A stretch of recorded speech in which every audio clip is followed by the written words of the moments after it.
Settle in now and let the room around you become quiet. Tonight, we are going to an island after the noise of the day has faded. We are going to Santorini, where white houses rest on the edge of the caldera, where blue domes hold the last color of the sky, where stone steps curve between terraces, and where the sea becomes dark and silver beneath the moon. Before we begin, if you enjoy quiet sleep stories like this, you can subscribe for more calm journeys, peaceful travel stories, and relaxing bedtime narration. And if you happen to come back in the daytime, leave a comment and tell us where you listened from, what time it was for you, and what kind of story you would like to hear next. For now, there is nothing you need to do. Just get comfortable, let the room around you grow quiet, and allow the story to begin. You arrive on the island near sunset, not in the middle of the day, when the lanes are bright and busy, when camera shutters click from every viewpoint, when voices rise from stairways and restaurant terraces, when the heat presses against white walls until the whole village seems to glow. You arrive later. The sun has already lowered toward the edge of the sea. The shadows have lengthened along the steps. The day visitors are beginning to leave, moving slowly back toward buses, boats, and waiting cars, carrying hats, bags, bottles of water, and the last photographs of the light. Santorini is still busy when you first step into the village, but it is busy in the way a room is busy after a song has ended. The sound remains for a while, then it begins to soften. A group passes you on the narrow lane, laughing quietly now instead of loudly. A waiter stacks chairs on a terrace. A shopkeeper folds white linen dresses and brings a rack inside. Someone lowers a blue wooden shutter. A small bell rings once from a doorway as the evening wind moves through it. Above you, white houses climb the cliff in layers. Below you, the caldera opens wide and dark blue, holding the last gold of the sun on its surface. The island is famous for sunset, but you are not here to chase the sunset. You are here for what comes after it. The hour when the crowds thin, the stone cools, the voices fade, and the village begins to belong to itself again. You walk slowly. There is no hurry. The path is narrow and smooth from years of footsteps.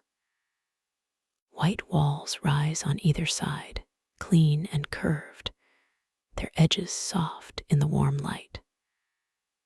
Blue doors, small balconies, clay pots, bougainvillea shadows, a cat stretched on a step, a little church with a bell tower, and a dome the color of deep water.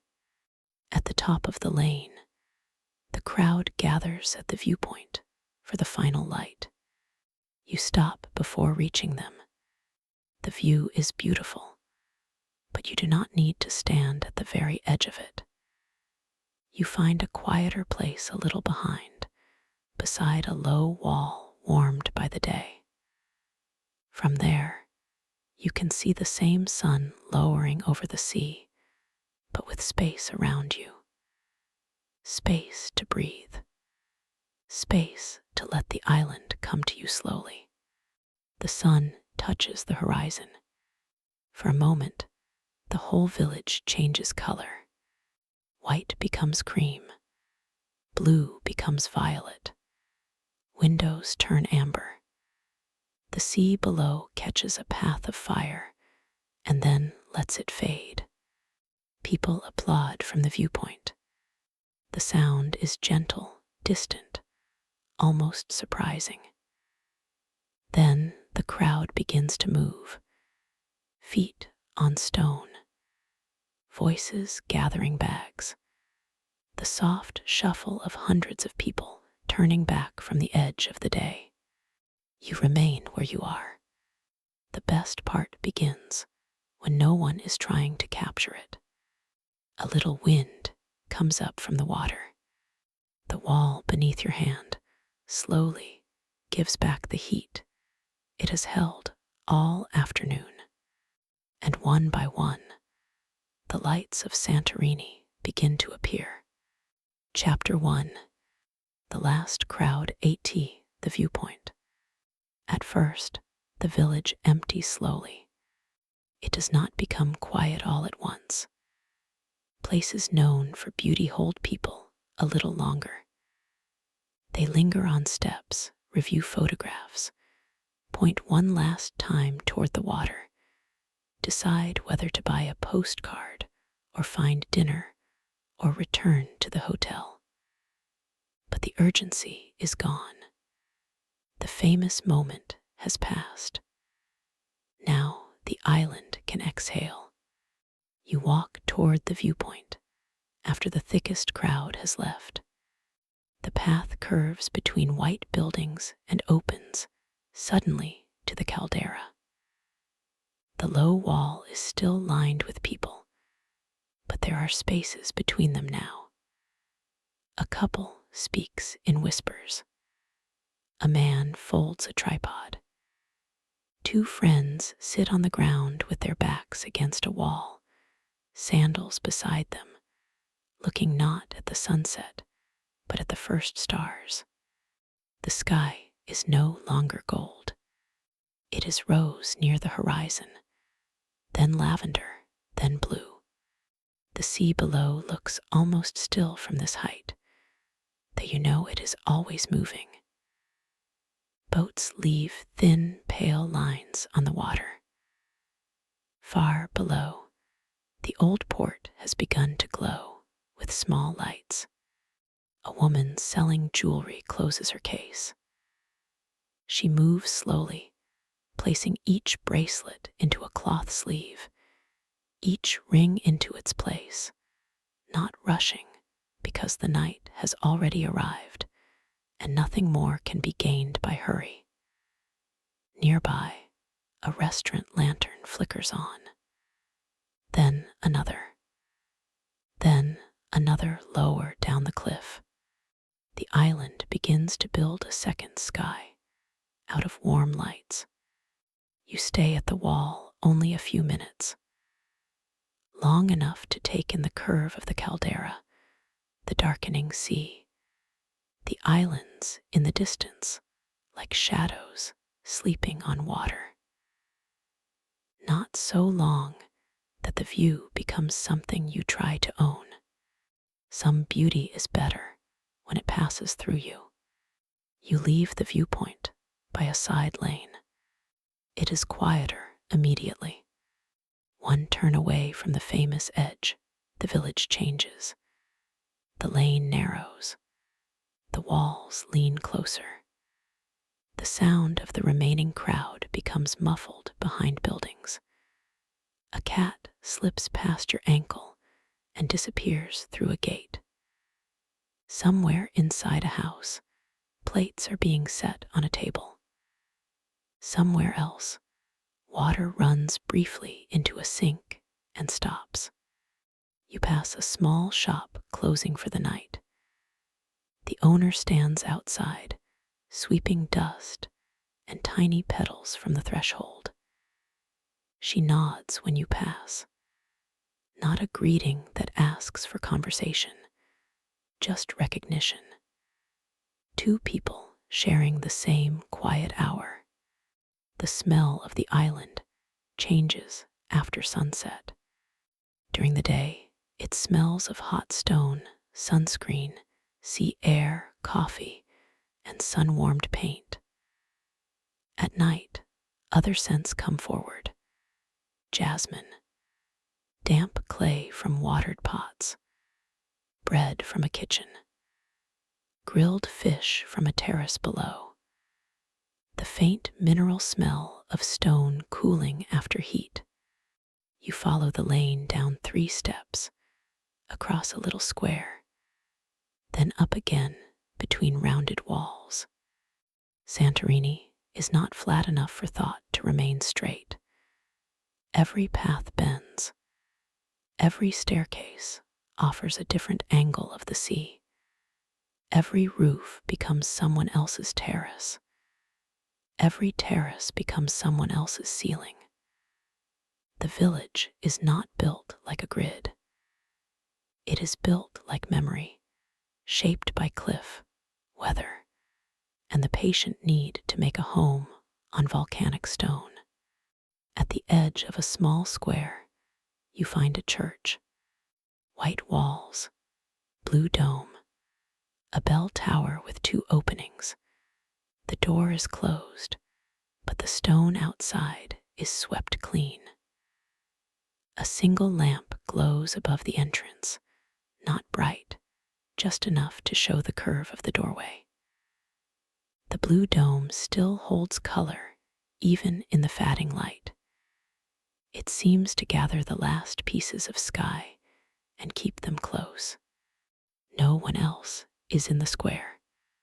You sit on a low step across from the church and listen. From the viewpoint, voices still drift faintly. From below, a scooter starts, moves away, and disappears. A chair scrapes once on a terrace. A gull calls from the darkening air. Then, for the first time since you arrived, there is a space between sounds wide enough to rest inside. This is the island after the crowds leave. Not empty, returned.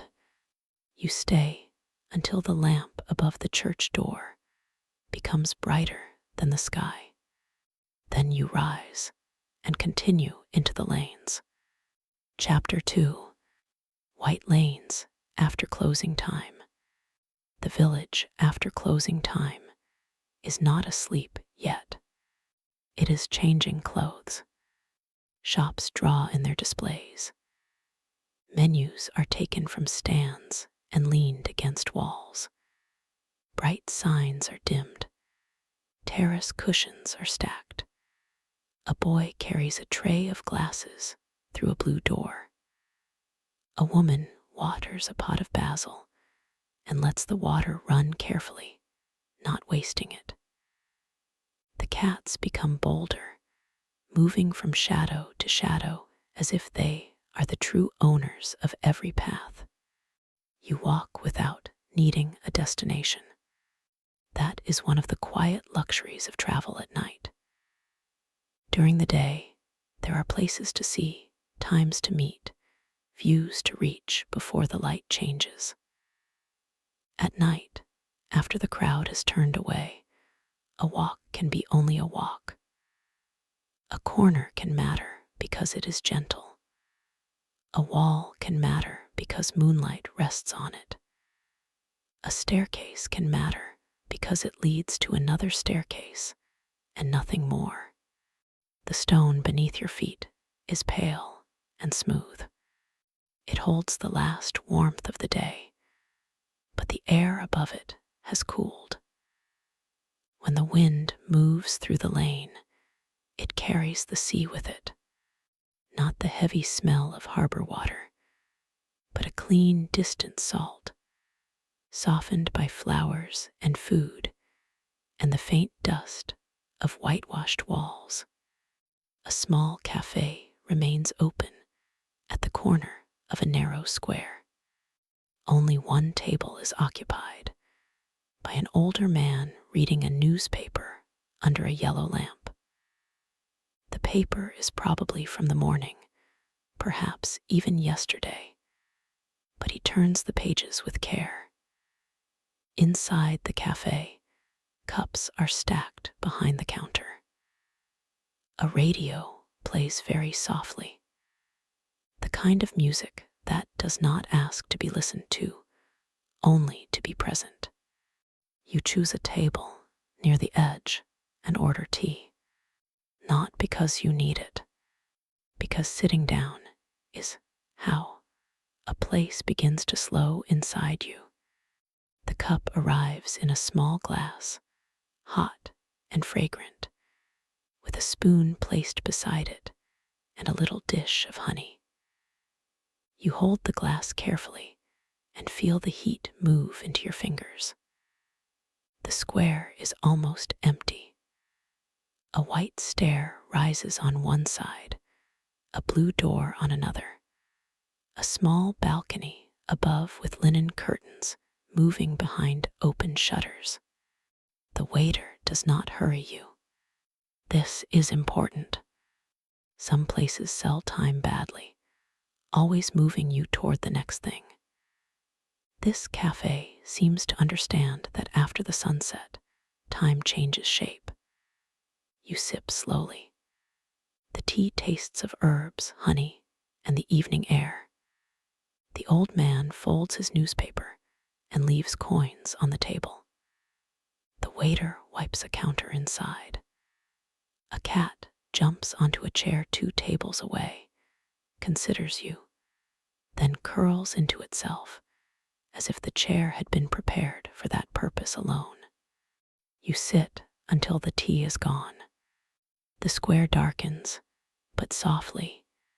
When you leave, the waiter lifts one hand in farewell, then turns down the cafe light behind you. The lane beyond the square is narrower, almost tunnel-like in places, though open to the sky. White walls curve without sharp corners. Steps rise and fall. Doorways appear in unexpected places. A small sign points toward the old path down to the harbor. Another points toward rooms, villas, terraces, views. Views. Everywhere on the island, the word seems to exist even when not written. Sea view, caldera view, sunset view, terrace view. But at night, there is another kind of view. The sight of quiet details returning after the grand view has finished performing. A clay pot with a crack repaired by wire.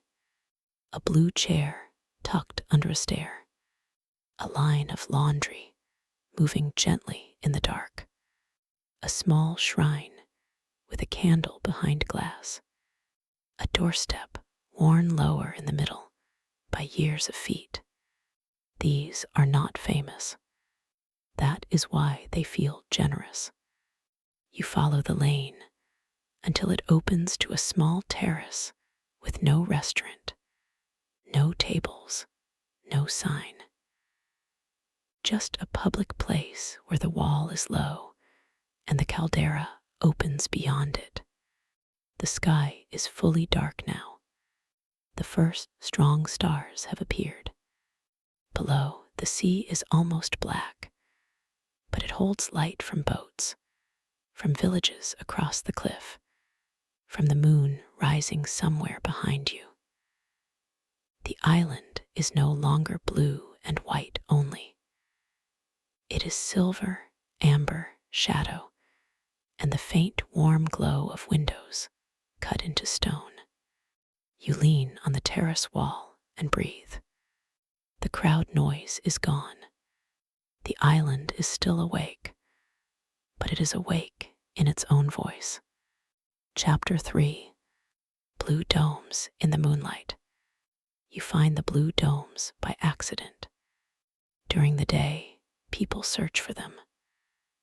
They follow signs, maps, recommendations, and the movement of other people holding phones. At night, after the paths empty, the domes appear more gently, as if they prefer to be discovered without performance. You turn down a stairway because it is quiet. At the bottom, the lane opens just enough for the sky to enter. And there they are, two domes, round and calm, their blue softened by moonlight. White church walls curve beneath them. A bell tower rises nearby, simple and elegant, holding its dark openings against the stars. No one stands in front of them. No one poses. No one waits for a turn. The domes are simply there. You stop at a respectful distance. Some places feel private even when they are famous. Especially at night. The air around the church is cooler. The white walls seem to hold moonlight the way they held sun earlier, but now the light is gentler, less demanding. The shadows of cables and railings lie across the walls like fine lines in a drawing. A small bell moves once in the wind, not enough to ring fully, just a soft metal breath. You sit on the edge of a step and let the scene settle. Travel during the day can sometimes become a collection of proof. Proof you went there. Proof you saw it. Proof the light was good. Proof the place was real. But at night, alone with the blue domes and the moon, proof becomes less important. You do not need to take anything from the island. You can simply be where you are and let that be complete. The moon rises higher. The domes turn from blue to silver blue. The white walls become nearly luminous. Above them, the sky has cleared, and the stars appear more slowly than they would in a desert or mountain, because the village lights still glow, but they appear nevertheless. Small, patient, scattered over the sea. You hear footsteps. A woman comes down the stairs, carrying a small bag of groceries. She moves carefully, one hand on the wall. When she sees you, she smiles in the quick, quiet way of someone returning home after work. She unlocks a blue door beside the church and disappears inside. A moment later, warm light appears behind a small window. The famous view becomes someone's evening. That thought changes the way you look at everything. The white lanes are not only beautiful paths for visitors, they are routes home. The stairs are not only picturesque, they are climbed with groceries, laundry, tired legs, children, repairs, ordinary thoughts. The domes are not only icons, they belong to bells and prayers, and maintenance and keys. The terraces are not only viewpoints, they are places where people water plants, drink coffee, fold towels, and watch weather. The island becomes deeper when you remember it is lived in. You stand and continue more quietly. The path around the church narrows beside a low wall. Below it, rooftops fall away toward the sea. Some rooms are lit, some dark. A small private terrace holds two empty chairs facing the caldera. On another, a candle burns inside a glass lantern. White steps descend in a zigzag, then disappear behind a rounded wall. You follow them. At each turn, the sea appears in a different shape. A triangle between houses, a wide dark curve beyond a roof, a silver path below a railing, a small piece of moonlight trembling between two walls. The island offers the same thing many times, but never exactly the same way. This is how the walk avoids repetition, not by changing the sea, by changing your relationship to it.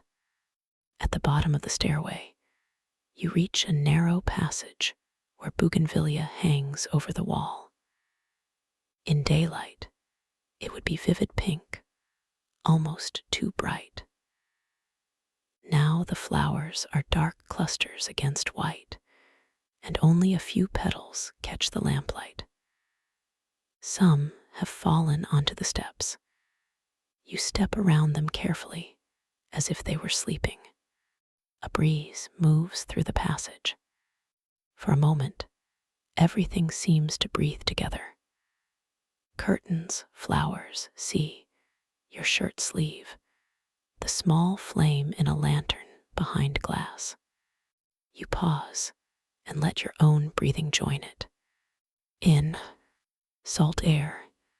Out, warm stone. In, moonlight. Out, quiet. The story has no need to hurry. Neither do you. Chapter 4. The terrace above the caldera. The terrace you find next is almost hidden.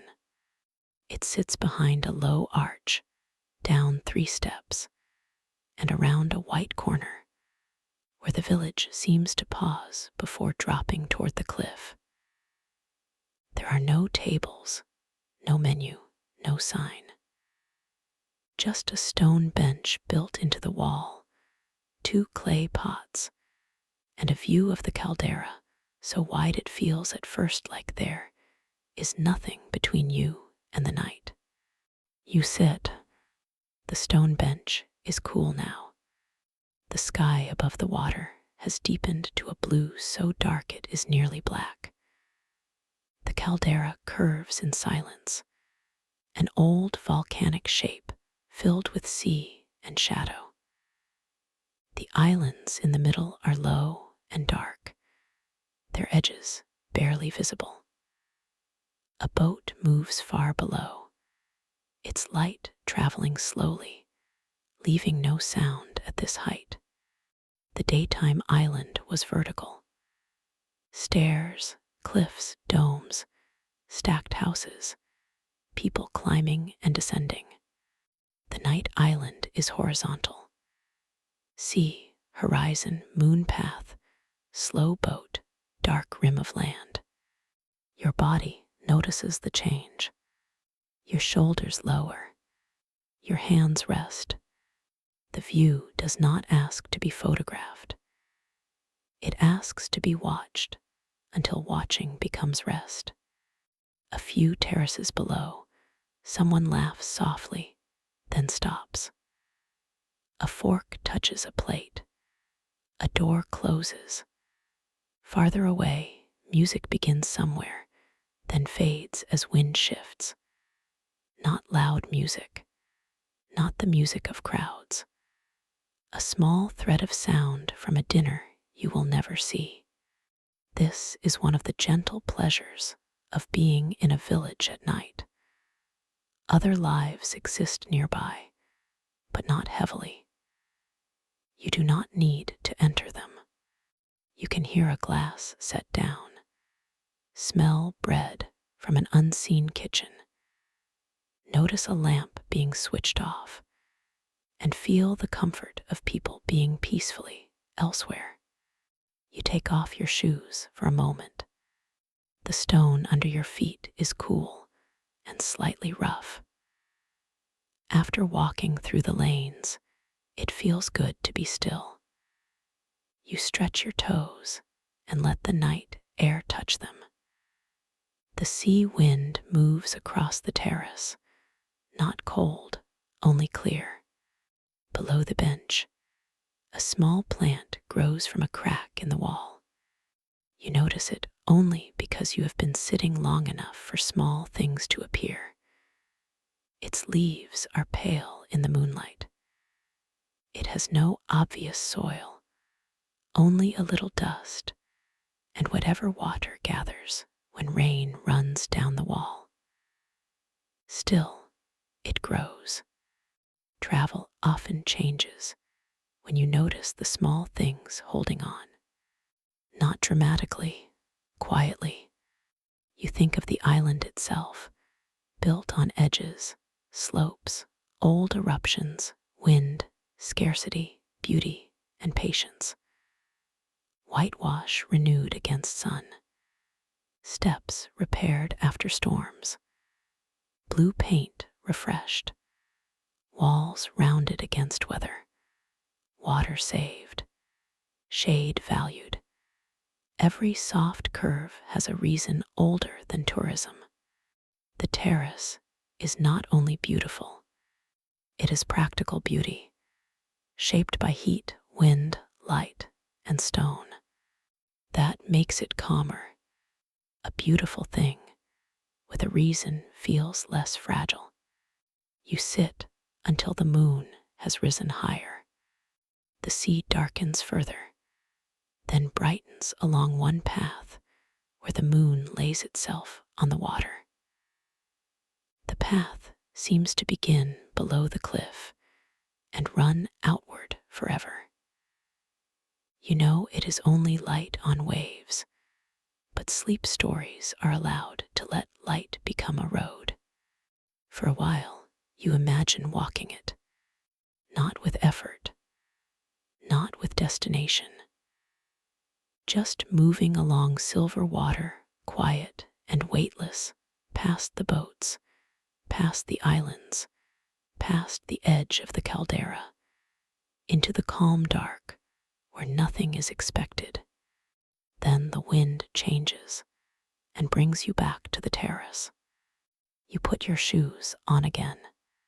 Before leaving, you place one hand on the cool wall and thank the place silently, not in words exactly, but in attention. Attention is a kind of thanks when nothing else is needed. The lane beyond the terrace leads downward, toward the old harbor path. You follow it slowly. Chapter 5. The Old Harbor, STPS. The steps toward the old harbor begin quietly. At first, they are just another staircase between houses, white walls on either side, a railing worn smooth, a view appearing and disappearing between roofs. Then the village begins to thin. The steps widen, the walls lower, the sea grows larger. You do not go all the way down. That is not the point tonight. The old harbor path is long, and the hour is late, and some journeys are more peaceful when left partly unfinished. You descend only far enough to feel the village above you and the sea below you, both present, neither claiming you completely. The steps are pale in the moonlight. During the day, they would be bright, busy, exposed to sun. At night, they are gentle and almost empty. A few donkeys are sheltered somewhere below, not visible, only the faint sound of movement and hay. The harbor lights flicker at the bottom of the cliff. A small boat knocks softly against another, the sound carried upward by clear air. Each step changes the sound of the sea. At the top, the sea was visual, a dark surface far below. Halfway down, it becomes audible, not loud yet, a soft, irregular breathing against stone. You stop at a turn, where a low wall curves outward. The village above looks like a constellation fallen onto the cliff. Warm windows, terrace lamps, a line of lights along a path. The blue domes now darker than the sky around them. The famous postcard view has become less perfect and more alive. Some lights go out, others appear. The island rearranges itself for night. Below, the harbor rests. You imagine the old uses of these steps, people carrying goods, fishermen climbing home, animals moving slowly, baskets, voices, news, salt, rope, oil, tired feet. Long before the island became a dream in photographs, it was a place of work. Up and down, water and stone, heat and wind, arrival and return. The path holds those movements. Even empty, it remembers weight. You sit on the wall for a while and let your breathing match the sea. In, a wave below. Out, the pause after it. In, another wave. Out, the sound fades upward. The body likes rhythms that do not require counting. A lantern glows in a niche beside the path, protected from wind by glass. It is small and warm, and its light touches only a few stones around it. That is another kind of travel lesson. A light does not need to reach everything to be useful. It only needs to make the next step kind. You stand when the wind cools. The climb back is slow. You do not push yourself. The steps rise in patient curves. You pause where the railing widens, then again beside a closed gate, then again beneath a white wall where a vine casts shadows like writing. With every pause, the village returns around you, closer and warmer. At the top, you are breathing a little deeper, not tired in a bad way, tired in the way walking through beauty can gently use the body. The lane leads you to another small square. This one has a fountain that is not running, a bench, and a tree whose leaves flicker in the light from a nearby window. A cat sits under the bench. It watches your return from the harbor steps as if it had expected you to come back. Perhaps it had. You sit at the other end of the bench. The cat allows this. The square is almost silent. Somewhere nearby, dishes are being washed. A low conversation drifts from behind shutters. The moonlight rests on the fountain's dry basin. You feel the climb in your legs, the stone in your feet, the salt in your hair, the warmth of tea still faintly in memory. The story has moved from arrival to wandering, from viewpoint to hidden terrace, from famous domes to working steps. Now it begins to turn toward rest. Not yet sleep, but the kind of quiet that prepares it. Chapter 6. The small cafe with one light still on. You find the cafe almost by accident, though by now the island seems to arrange accidents kindly. It is not the same cafe as before. This one sits on a corner where 3 lanes meet, with 2 small tables outside and a single light above the door.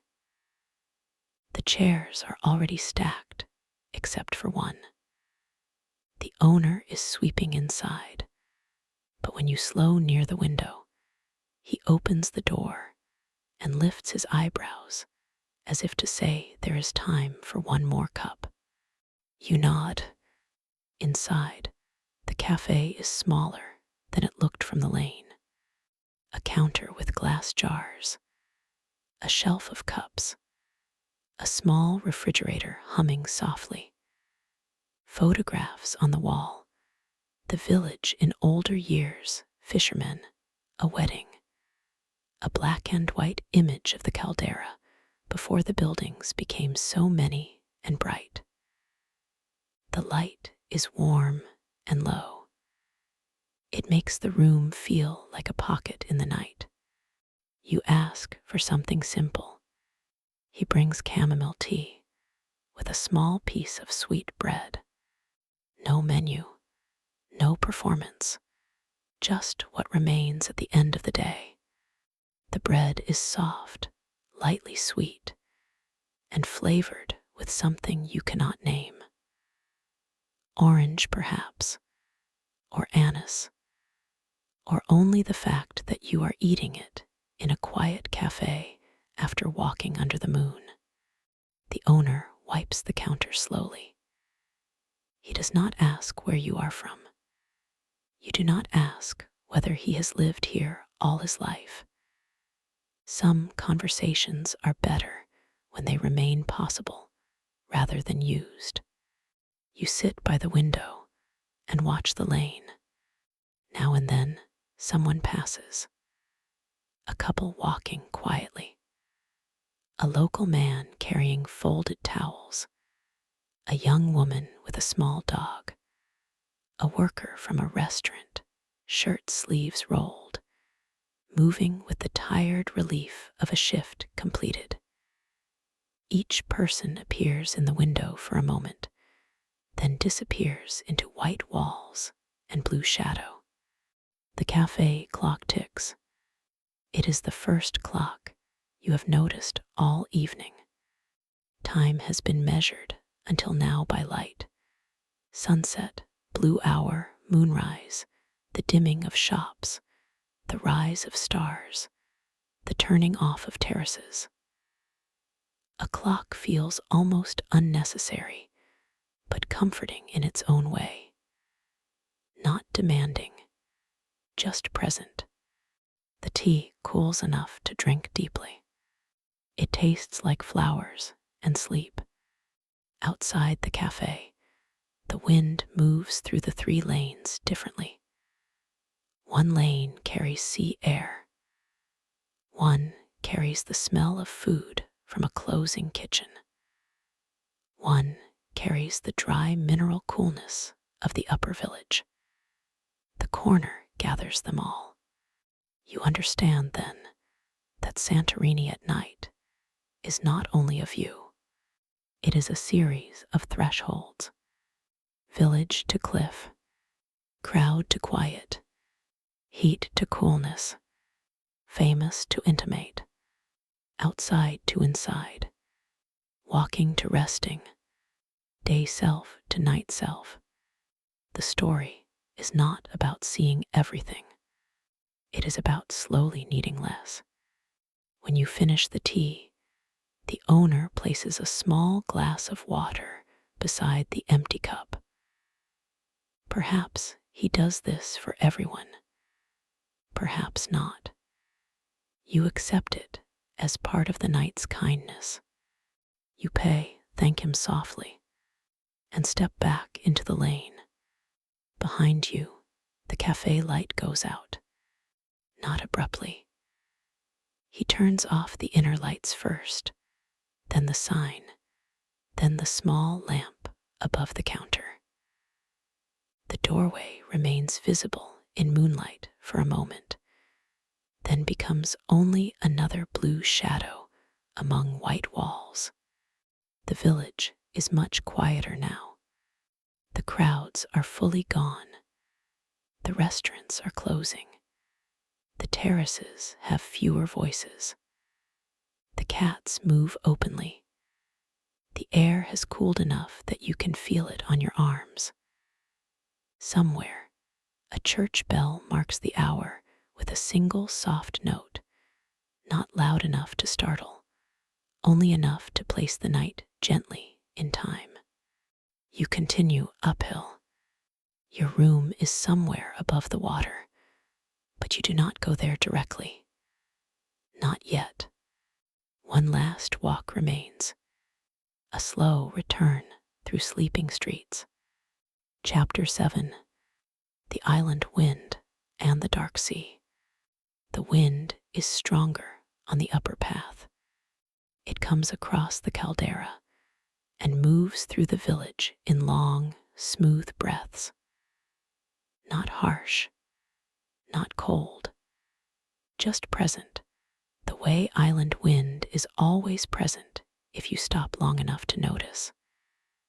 It presses lightly against your shirt, lifts the edge of a curtain, moves a hanging sign once, then passes on. The sea below is darker now. The moon path has shifted. Boats that were visible earlier have either left or turned off their bright lights. The caldera seems larger in the late hour, less like scenery and more like an ancient bowl of night. The water holds the sky, but does not give it back clearly. You walk along a lane that follows the cliff. On one side, white walls, closed doors, sleeping courtyards. On the other, sudden openings to the sea. At each opening, you stop, not because the view changes dramatically, but because you are changing. Earlier, you looked with arrival still inside you, then with curiosity, then with wonder. Now you look with tired calm, and the sea receives that differently. The mind that no longer reaches sees more gently. A boat horn sounds far away. Only once. The note moves across the water, touches the cliff, and fades. You wait for another, but none comes. The silence after it feels even wider. A row of small lanterns leads along a terrace below. They are placed low, near the ground, each one making a circle of amber light. No one sits there now. The cushions are stacked, the glasses cleared. The lanterns remain, perhaps forgotten for a while, perhaps left intentionally for atmosphere, perhaps simply waiting until someone returns to blow them out. From above, they look like a path for dreams. You follow the lane until it reaches a small overlook you had passed earlier without stopping. During daylight, perhaps many people stand here. At night, it is empty. A wooden bench faces the caldera. Behind it, a white wall protects the path from wind. Beside it, a pot of basil releases scent whenever the air moves. You sit. The bench is simple, not especially comfortable, but it holds you well enough. The wind moves over rather than through you because of the wall. The sea spreads below. The village rises behind, quiet and white. This is the emotional center of the journey. Not the sunset, not the blue domes, not the harbor steps, not the cafe. This moment, sitting after everything has been seen enough, not needing the island to offer more, not needing yourself to respond with excitement, only letting the night be complete. Travel can sometimes make people feel they must become larger, more impressed, more awake, more grateful, more changed. But some places, if you meet them late enough and softly enough, allow you to become smaller, smaller in the best way. A single person on a bench, a single breath in the wind, a single warm memory from the day, a single room waiting somewhere nearby. You close your eyes for a moment. The sea remains in sound. The wind remains in touch. The basil remains in scent. The stone beneath your feet remains in weight. With eyes closed, Santorini becomes less like a picture and more like a set of gentle sensations arranged around the body. You breathe in, salt basil, cool air. You breathe out, the last restlessness of the day. Again, in, the island, out, the need to hurry. When you open your eyes, the view has not changed, and yet it feels more peaceful. That is enough. You rise from the bench and begin the walk back. Chapter 8, RETYNG, Through Sleeping, STRETS. Returning is different from exploring. Exploring asks, what is next? Returning asks, what remains? The lanes you walked earlier now feel familiar, though you have known them only one night. The church square with the blue dome, the little passage with bougainvillea, the cafe corner, dark now, the terrace above the caldera, the stair that bends beside the white wall. Each place appears again, softer because it is no longer a discovery. Familiarity does not require years. Sometimes it takes only attention. At the church square, the lamp above the door still glows. The blue dome is almost gray in moonlight. The bell is still.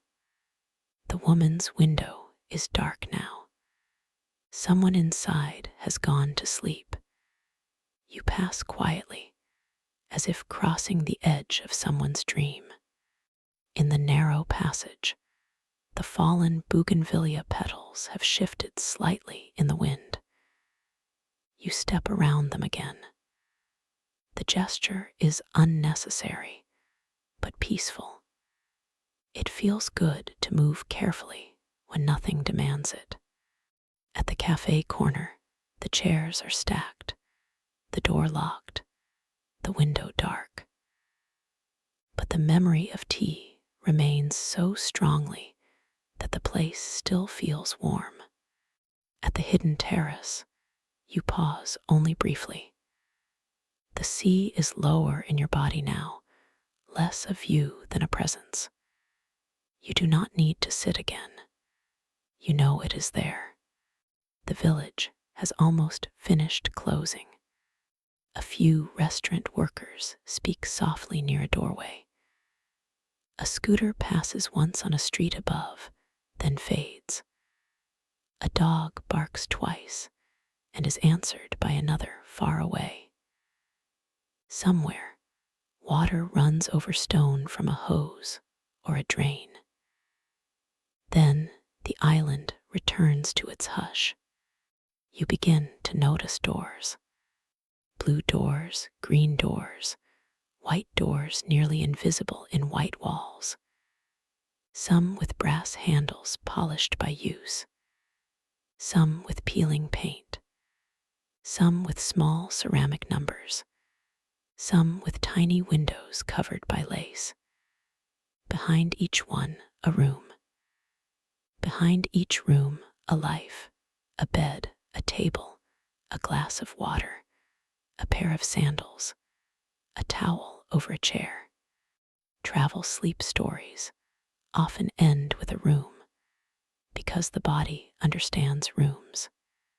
After walking, a room means arrival has completed itself.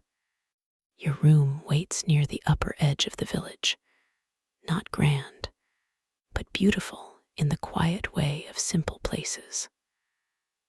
A white doorway, a small terrace, a blue chair, a clay pot, linen curtains, and beyond the low wall, the caldera under the moon. You reach it slowly. The key turns softly. Inside, the room is cool and white.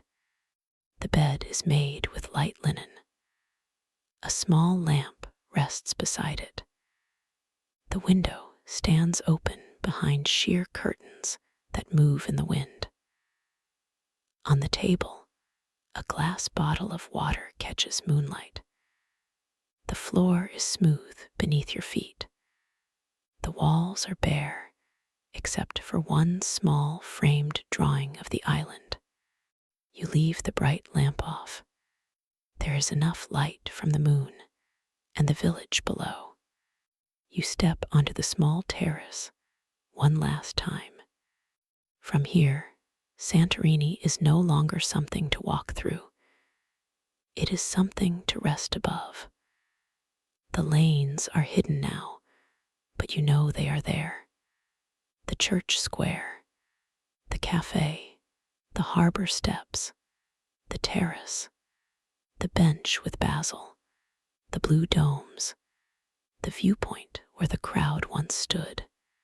All of them have become part of the night, not separate stops, a single slow journey that has brought you here. The crowd is gone. The island is quiet. The room is waiting. You go inside and let the curtains move behind you. Final descent.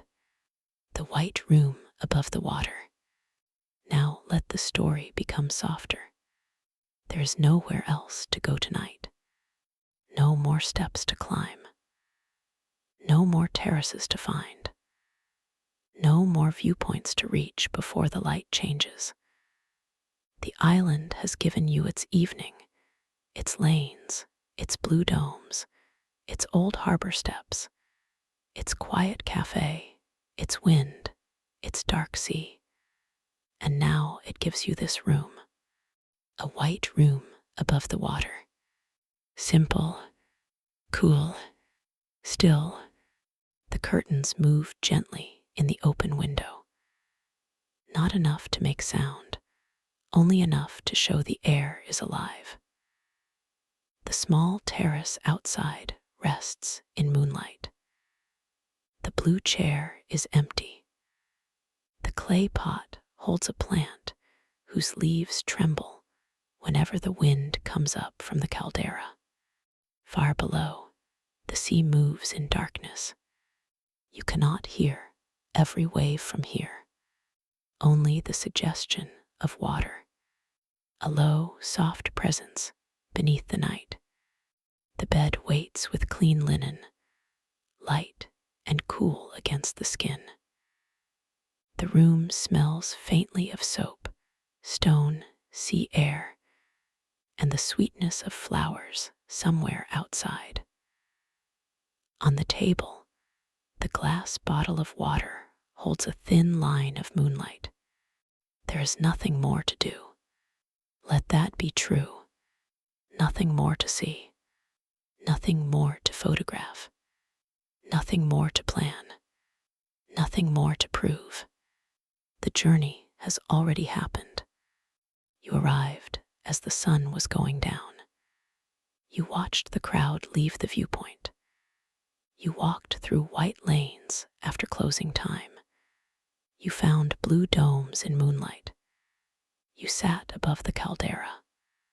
You descended part of the old harbor path. You drank tea in the small cafe with one light still on. You listened to the island wind. You returned through sleeping streets. And now the night can stop moving. Breathe in slowly. The room is cool. Breathe out. The island is quiet. Breathe in. The sea is below. Breathe out. The day is complete. If thoughts come, let them become small boats on the dark water. They can drift without needing to return. A thought about tomorrow can move beyond the caldera. A thought about home can rest somewhere behind the hills. A thought about something unfinished can wait outside the door with your sandals. For now, only the room, only the bed, only the curtains moving softly in the moonlit air. Your shoulders can lower. Your hands can rest. Your feet, tired from stone steps, can become warm beneath the sheet.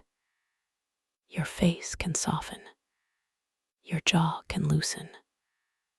The muscles around the eyes can release their last effort to see, to notice. to remember. The island will remember enough for you. The church square will remain where it is. The blue domes will hold the night. The harbor steps will wait in moonlight. The cafe will stay dark until morning. The viewpoint will be empty for a few more hours. The sea will keep moving below the cliff. You do not need to hold any of it tightly. The best journeys are not kept by gripping. They are kept by letting them settle. Let Santorini settle now. White walls, blue domes, warm windows, moonlit water, bougainvillea in shadow, tea with honey, stone underfoot, wind from the sea, a room above the caldera, a bed beside an open window. Nothing sharp, nothing hurried, nothing expected. Outside, the village lights slowly reduce one by one. A terrace lamp goes dark. A window softens. A stairway returns to shadow. The island is not disappearing. It is resting. You can rest with it. The crowd has left. The cameras are gone. The voices have faded. The island has become quiet enough for sleep. Let the breath become slower. In and out. Again. In and out. The curtains move. The sea remains. The moon lays a faint path across the water, but you do not need to follow it. Not tonight. Tonight the journey ends here, in the white room, with the window open and the night air moving gently through. The bed holds you. The room holds the bed. The village holds the room. The cliff holds the village. The sea holds the moon. And the night holds everything. There is only this softness now. Only the cool linen. Only the distant water. Only the quiet island after the crowds leave. Rest now. The path is finished. The room is still. The sea is dark and calm below. And Santorini sleeps around you. The breeze comes and goes like a slow breath. When it enters, the curtain lifts. When it leaves, the curtain settles. Nothing else changes. The water below remains dark. The village remains quiet. The room remains gentle around you. Let the last images loosen. The blue dome does not need to stay clear. The terrace does not need to stay sharp. The harbor steps can fade into moonlight. The little cafe can become only warmth. The whole island can become color, air, and rest. Sleep can arrive without announcement. It can come the way night came to the village. Slowly, at first, then everywhere, softening each edge until there is no need to separate one thing from another. White walls, dark sea, warm lights, cool sheets, open window, quiet breath. That is enough. Let it be enough. The breeze comes and goes like a slow breath. When it enters, the curtain lifts. When it leaves, the curtain settles. Nothing else changes. The water below remains dark. The village remains quiet. The room remains gentle around you. Let the last images loosen. The blue dome does not need to stay clear. The terrace does not need to stay sharp. The harbor steps can fade into moonlight. The little cafe can become only warmth. The whole island can become color, air, and rest. Sleep can arrive without announcement. It can come the way night came to the village, slowly at first, then everywhere, softening each edge until there is no need to separate one thing from another. White walls, dark sea, warm lights, cool sheets, open window, quiet breath. That is enough. Let it be enough.